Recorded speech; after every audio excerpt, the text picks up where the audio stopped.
The Time Traveler's Paradox. In a quiet, dimly lit study, Dr. Arthur Grayson sat hunched over a desk cluttered with papers, blueprints, and strange, glowing apparatuses. His eyes, bloodshot from countless sleepless nights, were fixated on a single equation scrawled across a chalkboard. This equation, he believed, held the key to the impossible time travel. Dr. Grayson had devoted his life to cracking the mysteries of time.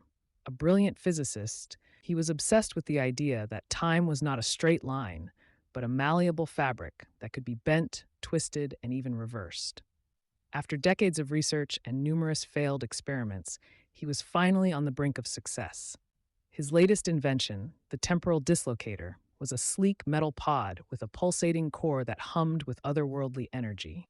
It was a machine that could transport its occupant to any point in time, past or future. But there was a catch. Grayson was all too familiar with the concept of the grandfather paradox, a well known theory in time travel. It posed the question: what would happen if a time traveler went back in time and prevented their own grandfather from meeting their grandmother, thus preventing the time traveler's own existence? The paradox was a riddle that no one had ever solved. Determined to be the first, Dr. Grayson decided to put his invention to the ultimate test. He would travel back in time to meet his younger self, to see if the paradox would tear apart the very fabric of reality, or if it could be resolved. With a mixture of excitement and trepidation, Dr. Grayson stepped into the temporal dislocator and programmed the coordinates. The machine roared to life, and in a blinding flash of light, he was gone. When the light faded, Dr. Grayson found himself standing in the same study, but it was different, less cluttered, less worn.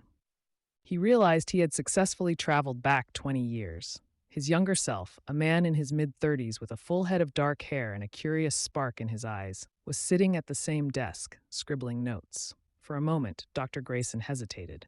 What would he say? How would his younger self react? But before he could speak, his younger self looked up, startled. "Who are you?"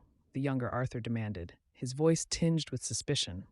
"I'm you," the older Dr. Grayson replied calmly, 20 years from now. The younger Arthur's eyes widened in disbelief. He stood up slowly, circling the older man as if to inspect him from every angle.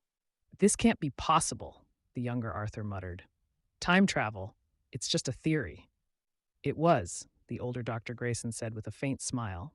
"But I cracked the code. I built the temporal dislocator, and here I am." The younger Arthur shook his head, still struggling to process what was happening. "But why? Why did you come back?" The older Dr. Grayson hesitated, knowing the gravity of what he was about to say. "I needed to test the paradox, to see if I could meet myself without causing a catastrophic event." The younger Arthur frowned. "And what happens now?" "That's the thing," the older Dr. Grayson said. "We're both still here. The universe hasn't imploded. Maybe the paradox isn't as dangerous as we thought." But as soon as the words left his mouth, a sharp pain shot through his chest. The older Dr. Grayson gasped, clutching his heart.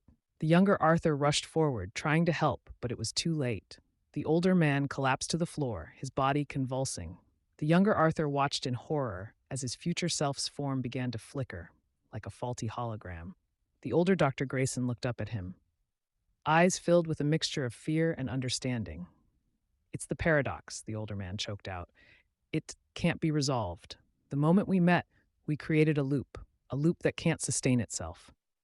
With those final words, the older Dr. Grayson vanished, leaving nothing but empty air where he had been. The younger Arthur stumbled back, breathing heavily, his mind racing. He realized the truth too late. The paradox was not a simple problem to be solved. It was a fundamental law of the universe. By meeting his future self, he had set into motion a chain of events that could only end in destruction.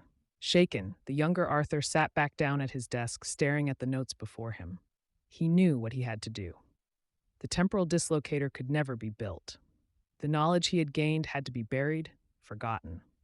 But even as he made that decision, a small voice in the back of his mind whispered a warning. The paradox had already been set in motion, and somewhere, somewhen, it would come full circle again. For in the end, time was not something to be toyed with. It was a force that demanded respect, a force that, when tampered with, would always find a way to restore balance, no matter the cost.